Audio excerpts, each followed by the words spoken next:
which is the only way I can really envision doing it given the design of the boat.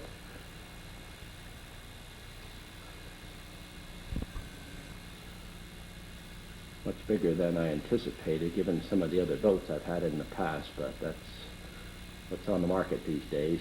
Try to hide it, could not. Motor fully extended up, and as we can see, it sufficiently clears the rudder blade by a wide margin. I have one concern which I will resolve after I run sea trials, being as the boat is yet to be launched in the water. That's where that torque comes from, I suppose.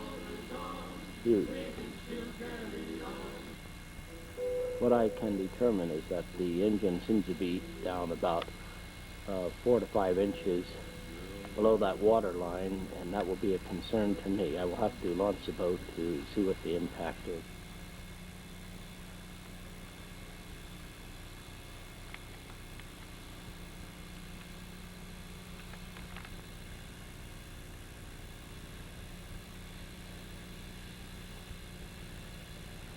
Well, we've punched 2 holes in the forward deck to provide for 2 good-sized hatches. This will give ventilation down below, allow for easy storage, and pretty well round out the completion of the boat. Might want to put another hatch later on, maybe forward, maybe another aft for access. This is the beginning of this project. It should be noted that on each side of the hatch I had to install carlins, which were basically glued and clamped. Later we'll have screws that go through the deck and tie the whole thing. Mahogany, doubled up on the dimensions so that I actually end up with a 1.5 inches.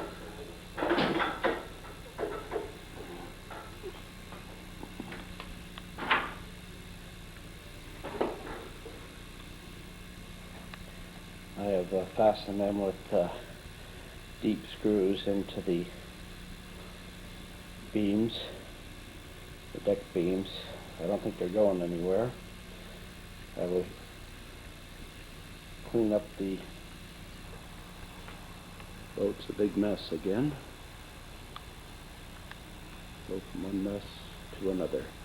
It'll be a boat I never sail, but merely work on the rest of my... Well, what I've done is put some trimming around the base of the framing that protrudes out from the deck surface. Gave it a coat of epoxy to seal it. Now I'll start making the hatch covers.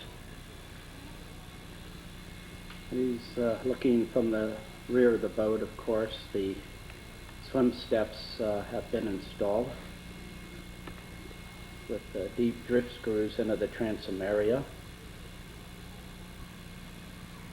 A hand grip through bulkhead so that when one wants to climb out of the water, it makes it. That here is a notched board. These will be the athwartship timbers that hold the hatch together, and I'm going to fasten the ends on pretty soon.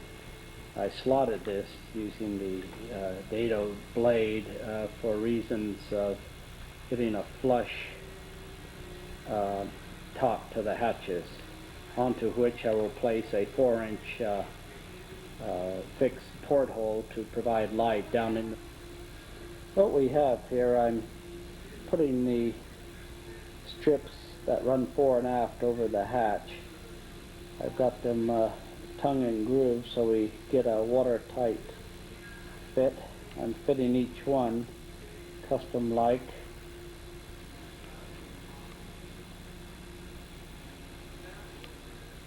Tedious work, dangerous when using a dado saw. And the tongue and groove fore and aft timbers are in, and next week I'll get back to this. Be strong, be very strong. I'm thinking of